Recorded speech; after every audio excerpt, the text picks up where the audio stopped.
नमस्कार, lead India की इस वीडियो में आपका बहुत बहुत स्वागत है। दोस्तों, आज के इस वीडियो में मैं बेल के बारे में बात करूंगा और बेल के लिए अगर आप कोई भी व्यक्ति अगर वो अरेस्टेड है या अरेस्ट होने की संभावना है तो बेल से जुड़ी आपको ये वीडियो जरूर देखनी चाहिए, क्योंकि इस वीडियो में बेसिक नॉलेज आपको मिलेगा।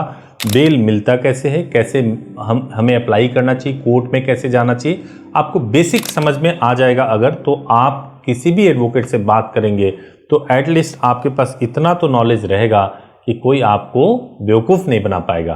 तो इसलिए इस वीडियो को एंड तक जरूर देखिएगा और समझिएगा कि बेल से जुड़े हुए क्या कानून है। देखिए, बेल जो मिलता है वो सीआरपीसी के तहत मिलता है। बाद में आने वाले समय में ये सीआरपीसी के जगह पे भारतीय नागरिक सुरक्षा संहिता हो जाएगा, यानी बीएनएसएस हो जाएगा। तो बेल के 3 कैटेगरी होते हैं जो मोटे तौर से जानना चाहिए। जो सबसे पहला होता है वो रेगुलर बेल होता है। रेगुलर बेल तब फाइल किया जाता है जब कोई व्यक्ति अरेस्टेड है, उसको पुलिस कस्टडी में रखा गया है, तो उसके बाद पुलिस कस्टडी यानी कि वो अरेस्ट होकर के या तो जेल में है या पुलिस की कस्टडी में है, तो अरेस्ट के बाद ही हम रेगुलर बेल के लिए जा सकते हैं। और रेगुलर बेल जो होता है सीआरपीसी के सेक्शन 437 और 439 के तहत जो है हम फाइल करते हैं। अगर हमें सबसे पहले जो फाइल किया जाता है वो मजिस्ट्रेट के पास में फाइल करेंगे। मजिस्ट्रेट के पास में अगर किसी वजह से रिजेक्ट हो जाता है तो सेशन कोर्ट में, फिर हाई कोर्ट में, फिर सुप्रीम कोर्ट में हम बेल के रेगुलर बेल के एप्लीकेशन को लेकर के जा सकते हैं। जो दूसरा एक बेल है जिसके बारे में बहुत चर्चा होती है आजकल, मैटर भी बहुत हॉट है। आम आदमी पार्टी से बहुत सारे नेता जो है जेल में है और बेल की बहुत बात होती है। बहुत सारे लोग तो यह भी कहते हैं कि देश के पहले मुख्यमंत्री अरविंद केजरीवाल इतने लंबे समय से जेल में है, आखिर क्या कारण है कि कोर्ट उनको बेल नहीं दे रही है। लगातार कोशिश करने के बावजूद बेल मजिस्ट्रेट, सेशन और सुप्रीम कोर्ट, हाई कोर्ट सब जगह से रिजेक्ट हो रहा है। बहुत विवाद है इस पर। लेकिन मैं आपको बताऊं, एक इंटरिम बेल भी होता है जिसके लिए अभी अभी आम आदमी पार्टी के नेता मनीष सिसोदिया ने फाइल किया था। इंटरिम बेल इसलिए फाइल किया था कि मुझे शॉर्ट टर्म के लिए मुझे बेल दे दो ताकि मैं इलेक्शन में जाऊं और कैंपेन कर सकूं, इलेक्शन को कॉन्टेस्ट कर सकूं। इस पर जो है ये जो बेल एप्लीकेशन किया गया था मजिस्ट्रेट के पास में किया गया था, ये भी रिजेक्ट हो चुका है। तो कहने का मतलब ये कि अगर आपको इंटरिम बेल लेना हो तो शॉर्ट टर्म के लिए ही बेल मिलता है, छोटे समय के लिए। जब आपको कोई बहुत ज़रूरत हो तो कोर्ट उसको कंसीडर करती है कि बेल दिया जाए या नहीं दिया जाए। एक जो लास्ट जो बेल का कैटेगरी होता है, इसके अलावा भी होता है ट्रांजिट बेल होता है। जब एक स्टेट से दूसरे स्टेट जाना होता है, हमें जाना है, किसी इन्वेस्टिगेशन को ज्वाइन करने जाना है और ऐसा लगता है जाने पे क्या होगा कि वो अरेस्ट कर लेंगे, तो ट्रांजिट बेल भी लिया जा सकता है कि जब मैं जाऊं तो मुझे अरेस्ट ना कर लिया जाए। लेकिन ज़्यादातर जो लोग जानते हैं और जिसके बारे में बात होती है वो एक एंटीसिपेटरी बेल भी होता है। एंटीसिपेटरी बेल का मतलब ये होता है कि जब ये अप्रीहेंशन हो, कि आपको डर हो कि आपको अरेस्ट किया जा सकता है, तो इस डर के जब उस डर का एक प्रूफ भी होना चाहिए आपके पास में कि भाई क्या कारण है, क्यों डर रहे हैं, तो आप एंटीसिपेटरी बेल के लिए भी जा सकते हैं।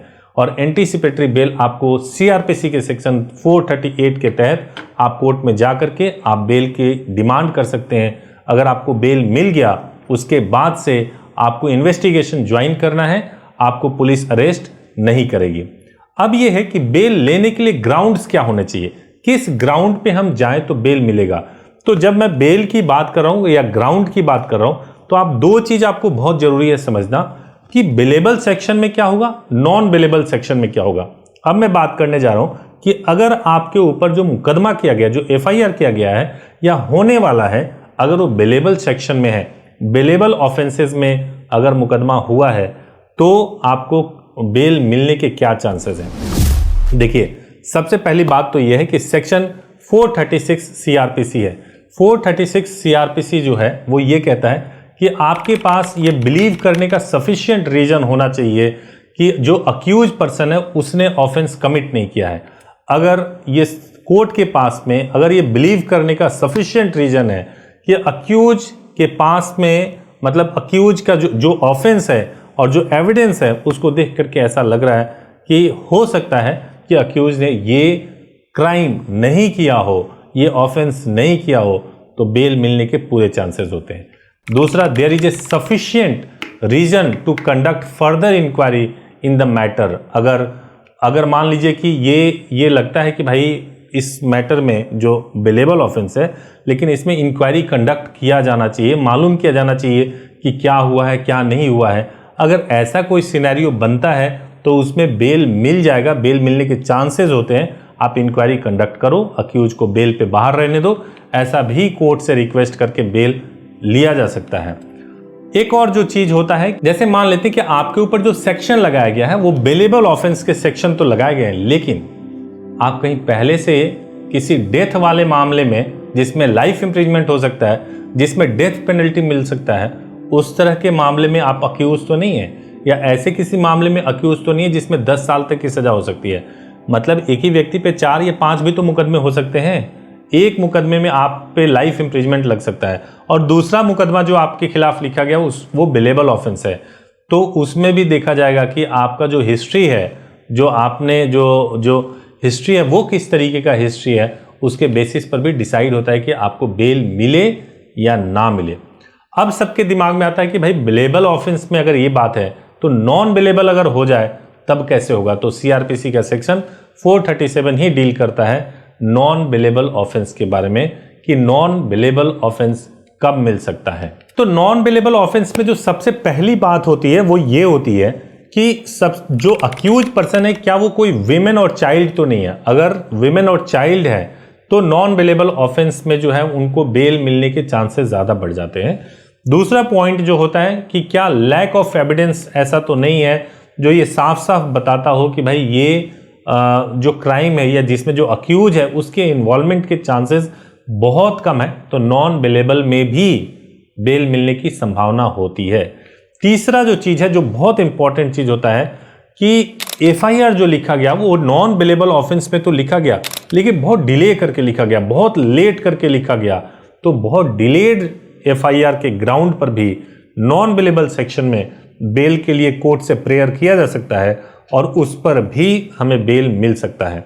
और एक और पॉइंट में बताऊं, अगर अक्यूज्ड जो है वो बहुत ग्रेवली सिक है, उसको बीमारी ऐसी है कि वो बहुत उसकी हालत खराब है या ओल्ड एज में है, तो भी नॉन बेलेबल मैटर में भी आप बेल के लिए जा सकते हैं और बेल के लिए कोशिश कर सकते हैं, बेल के लिए प्रेयर कर सकते हैं।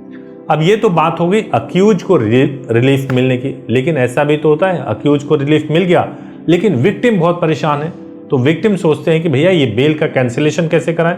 तो कैंसिलेशन कराने के लिए भी, बेल को कैंसिल कराने के लिए भी कुछ स्टेजेस बताए गए हैं कि बेल को कैसे कैंसिल कराएं। तो बेल कैंसिलेशन करने के लिए कोर्ट के पास यह अथॉरिटी है कि वो आपके बेल को कभी भी कैंसिल कर सकती है अगर आपने बेल के कंडीशंस को वायलेट किया है। तो सीआरपीसी के सेक्शन 437 क्लॉज 5 और 439 क्लॉज 2 के तहत कोर्ट को यह पावर है कि वो आपके बेल को कैंसिल कर सकती है अगर आपने कंडीशन का वायलेशन किया हुआ है। तो अगर आप विक्टिम हैं, आप चाहते हैं बेल को कैंसिल करवाना, तो पहले ये देखिए कि कंडीशन तो वायलेट नहीं हुआ है, जो बेल मिला था उस समय जो कंडीशंस लगाए गए थे। तो उम्मीद है कि बेल से रिलेटेड जो आपके मन के सवाल होंगे वो जरूर रिजॉल्व हो गए होंगे, बट फिर भी बेल एक ऐसा मैटर है जो कि इतना इजीली समझ पाना बहुत मुश्किल है। 302 का चल रहा है, मर्डर केस चल रहा है और उन सभी मामलों में भी बेल मिलता है, लेकिन उसका एक कंडीशन होता है कब मिलेगा बेल, कैसे मिलेगा बेल। अगर आप एक्सपर्ट से राय लेकर के और फिर आप बेल के लिए फाइल करेंगे तो डेफिनेटली आपको पूरे चांसेस है कि बेल मिलेंगे और आप जब तक दोषी साबित ना हो जाए आपको न्याय पाने का, बाहर रहने का पूरा हक है, जेल अपवाद है। इस बात का ध्यान रखिएगा। Thank you so much for watching this video. Video अच्छा लगा हो तो जरूर चैनल को लाइक कीजिए, सब्सक्राइब कीजिए। Thank you so much.